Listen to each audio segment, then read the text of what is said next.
Yeah, so one question that pops up several times is regarding the confidence that I have in the results in a way that they are not due to just the company size. That's a very good question, and I'm very confident actually. So, we controlled for size. We controlled for, not in the results that I showed you, but in the results that were produced in the last week, we controlled for size square. So to account for the fact that there's no linear relationship between who's responsible for a corporation and the size of the corporation. So the larger the company is, the higher the probability that it is audited by one of the big four. So we can also account for that by adding a squared term to the regression models. Sorry, that's a bit technical. In addition to that, we added the revenue. So we have size and revenue. And on top of that, we did propensity score matching models where you basically you take companies that have the same characteristics, you construct a new sample. You take companies which have the same characteristics, except for the auditor, and then you look at the effects again, and we find the same tendency. So I'm quite sure that it's not just that the bigger companies have these features. Yeah. Any other question you want to take from that one, or? I can continue, yeah. Yeah, well, I mean, unless we have further questions, I hear someone from the floor, so let me then jump in there quickly. That's okay. Yeah, I have a question for Javier. At some point, I think it was in your one of your first slides, you distinguished between these three types of tax advisors, right?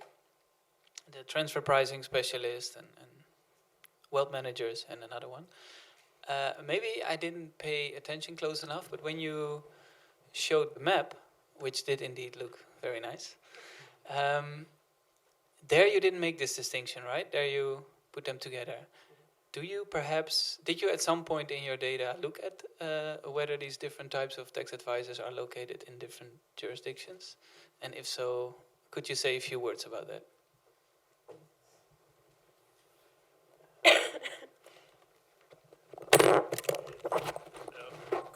That's good, no? Yeah, thank you for your question, Ian.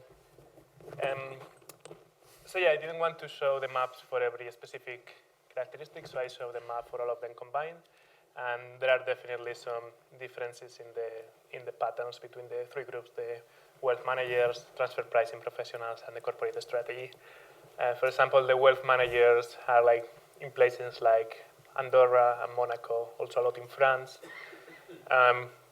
Corporate strategy and especially transfer pricing are Luxembourg, the Netherlands, these kind of places. So yeah, I didn't want to show the difference because it would be too many maps, but yeah. It is in the paper, and yeah, the differences are not that big. The main difference is between tax professionals, any kind of tax professional, and any kind of other profession. If you want to compare accountants and all tax professionals, that's the main difference there. Yeah.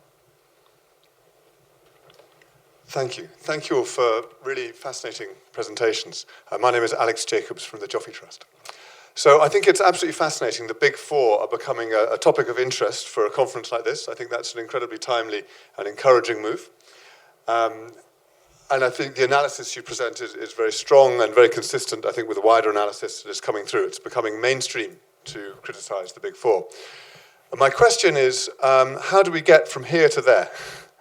And in particular, what's the role of civil society, or what role could civil society be doing more of to try to redress some of this, given the incredible influence of the Big Four across things like the professional institutions and setting the professional curricula and the regulators and many other areas? Oh, to the whole room. Thank you. Okay, I'll make a start answering questions. Thanks, Alex. I think that actually civil society is already doing some amazing work. It's called Tax Justice Network. It's called the one and only Professor Prem Sikka, who is an incredibly driven agitator for the Big Four. And I think media, social media, is a very powerful tool. Film, I think the latest Spider's Web film from Text Justice Network, within a month it had 2 million views. I remember in one of my MBA classes, I showed the Academy Award-winning film Inside Job, based on the crash, the 2008 crash. One of my students took a copy of the film and went to all the local church groups and showed it to them. And they were absolutely angry and moved because they never, that story was never told to them about how academics and experts actually defrauded the system in this way, so through that film. So using media like film is very powerful. Documentary is extremely powerful. And I think with Text Justice, I've been following it since it started. I mean, if you look at the budget and expenses of Text Justice compared to its impact and transformation of awareness, of policy, it's like, multiplier. I mean, 1,000 times probably what its cost is. So, and there are other NGOs who are now learning from this. And TJN has also been working with other NGOs like Oxfam and all of that, doing this kind of work. And they've embraced this. Initially, they poo-pooed the idea, what's text got to do with social justice and fairness? But now they've embraced it at the heart of their policy, and they are campaigning together with Text Justice Network. So I think lots of good things, and the work you guys are doing through the research, by unraveling these schemes and the complexity of the schemes, and the active role of professionals. And I want to say actually that professionals are also hiding behind labels like KPMG to do unethical work. So there is or Goldman Sachs. And actually there is another paper to be written about how brands are actually also used to shelter unethical behavior. Thank you. Sorry. Anybody else you want to answer? Lina, do you want to take the next two questions from the Slido? Yeah, so one question was about causality. Thank you for that question. I can imagine that this is an issue, but maybe it's because I'm a sociologist. I think it's not really. How do we show causality, really? We would have to prove that X and Y are related in a statistical sense. I can show that. I can exclude a whole range of other kind of factors. What is lacking is the time dimension. And I know that this has been done in the previous paper. But yeah, maybe we can just discuss this later. We had some issues in understanding if this really works. And so if I cannot add the longitudinal dimension, regression models are the best we can get. There's no possibility of doing an experiment or an instrumental variable approach on this topic. So, yeah, I think regression models are quite solid. And yeah, one more or The next one? what is the next one? I already archived it. No, I think you dealt with it. So shall we move, Javier, to the one about the City of London? That's an easy one. I don't really know off the top of my head, but I can find them later. Okay, I have a number for the City of London. Instead of those 104 churches, we now have 1,700 pubs in the square mile.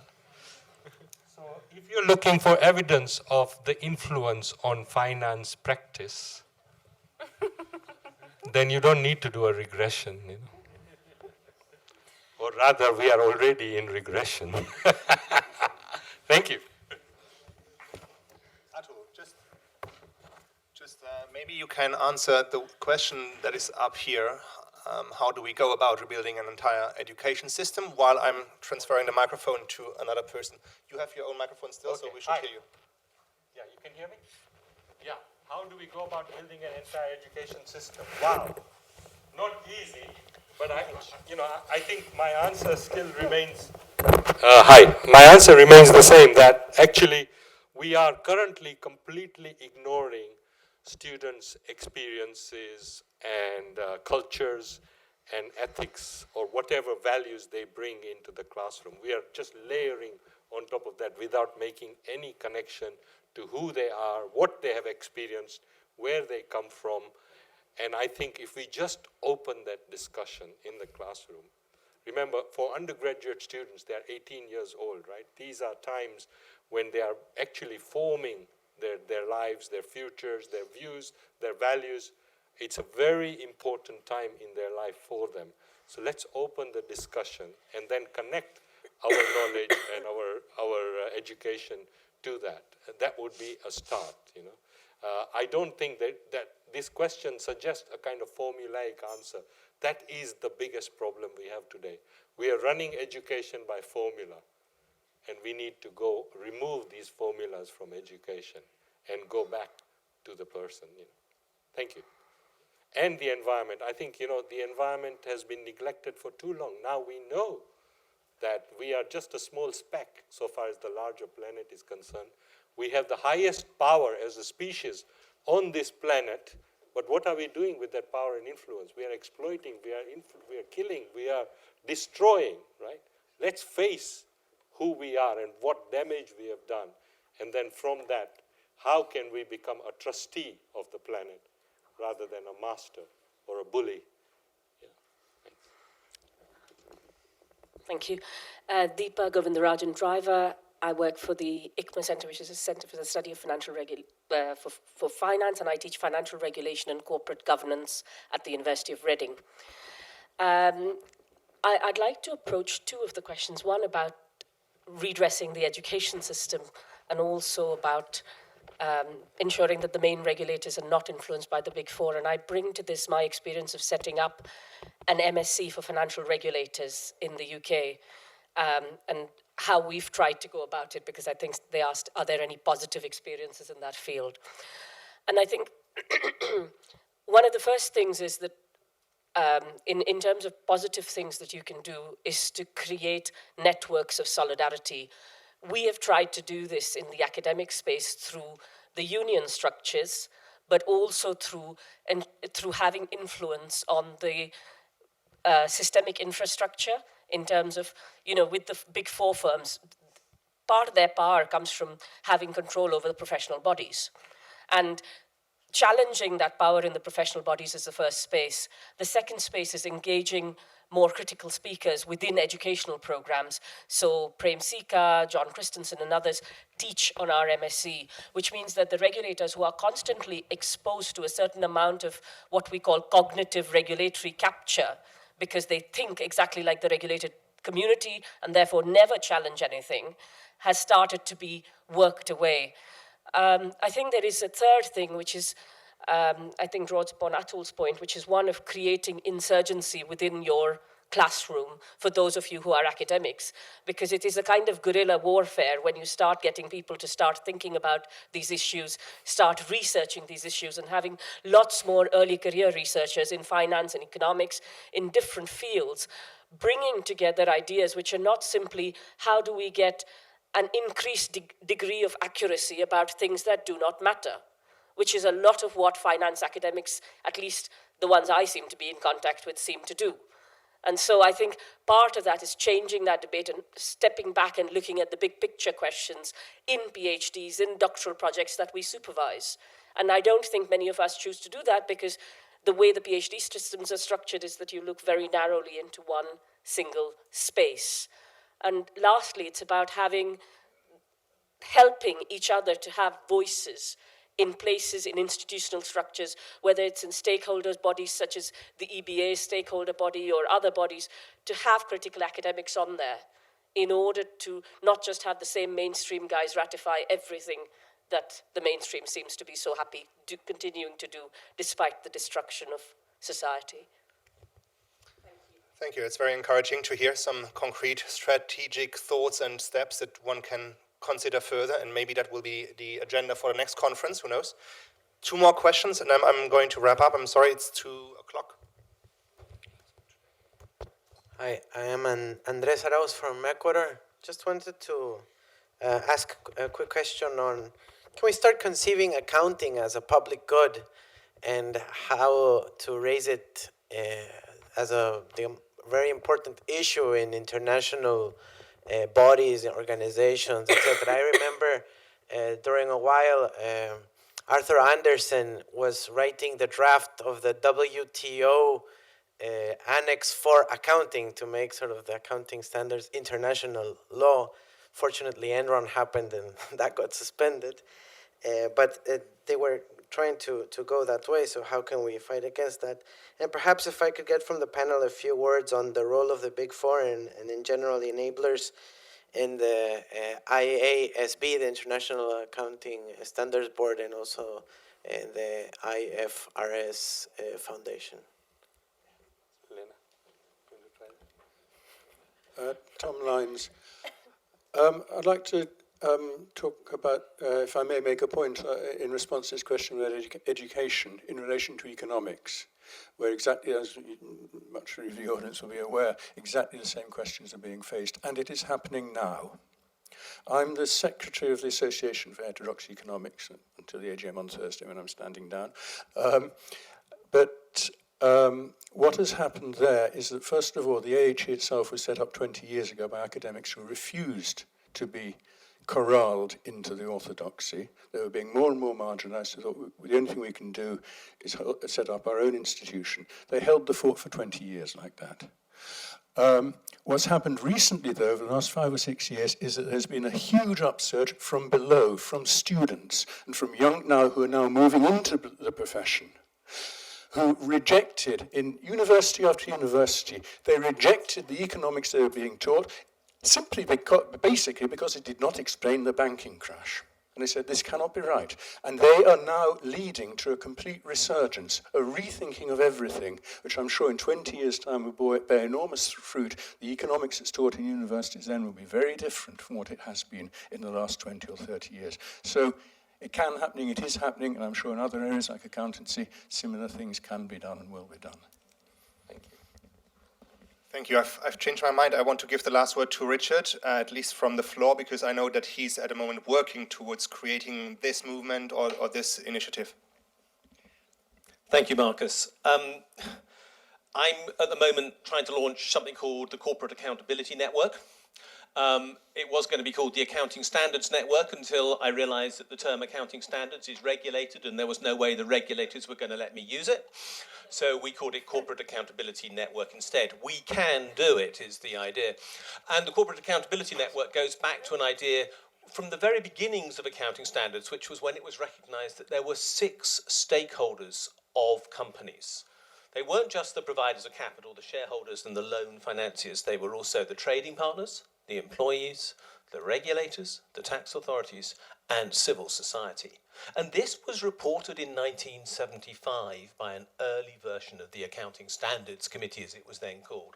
But we've forgotten that. We now literally only account for those who are going to invest or not invest in companies. That's the only decision that accounts are now designed to inform. Well, that's obviously wrong. We need to bring accountancy back into the social sphere, and that's what I'm trying to do with the Corporate Accountability Network. We launch next Friday with a demand for an international financial reporting standard for tax. If there's anybody who's very keen to come, somewhat subversively, we're launching the Corporate Accountability Network at a meeting in the boardroom of the Institute of Chartered Accountants in England and Wales. Fantastic. Thank you. I want to give the last word now to the panelists. If you want to respond to some of the things that were raised. I think that question about the Big Four and tackling their political capture and regulatory capture, I think Richard's example is a really good one. So you create an alternative standard and then force them to change. But essentially, it's not an easy thing to address, but things are already happening, very, very positive things. For example, the big announcements by India. Now they're planning to ban the Big Four from auditing. So in a way, from the ground up, or from some countries which have so much power, that can also transform the landscape.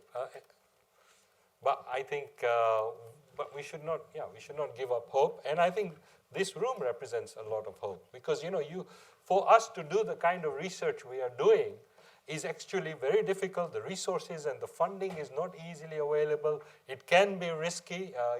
Some of us have received threats. I sometimes get the Big Four people hounding me on social media. They wouldn't use their official name, but they really try to dismiss me. But these things we do deal with, right? So we are doing it in ways. Keep it up, yeah. And supporting one another is another very important part of it, because these giants are in themselves quite well supported internally, but externally, and their cultures are breaking apart. I think there was an article yesterday or day before in KPMG, a survey said that so many staff are unhappy.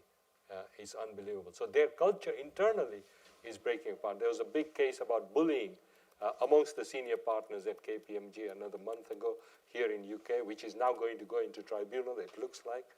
And when you look at that evidence, the big case about ethics cheating in America, which came out a week ago, $50 million fine, again it's KPMG. The partners were giving the answers to ethics questions to all their staff so that they would pass the ethics requirement of the regulatory body. The senior partners were doing that. So that means that the ethics teaching we are doing is actually being perceived as a textbook exercise even in the classroom. So we are going about it the wrong way, even when we do teach it. And quite often professional bodies teach it so that they can show to. At the moment, the CFA, the Certified Financial Analyst Global Institute, is saying ethics is central to what we teach, and all over. But when you go underneath the syllabus and you look at how they do it, they are actually trying to it's business. It's actually business for them. It's not transforming lives. It's not actually changing culture. I'm sure we would all get full marks without cheating on the ethics exam here in the room. Javier, would you like, and Lena, to have a few last words, and then I wrap up? I don't know much about accountancy, but even in the last 5 years, since I started working on related topics, I've seen a lot of change. So I completely agree that we are going in the right direction, and that the work that you are all doing is great for that.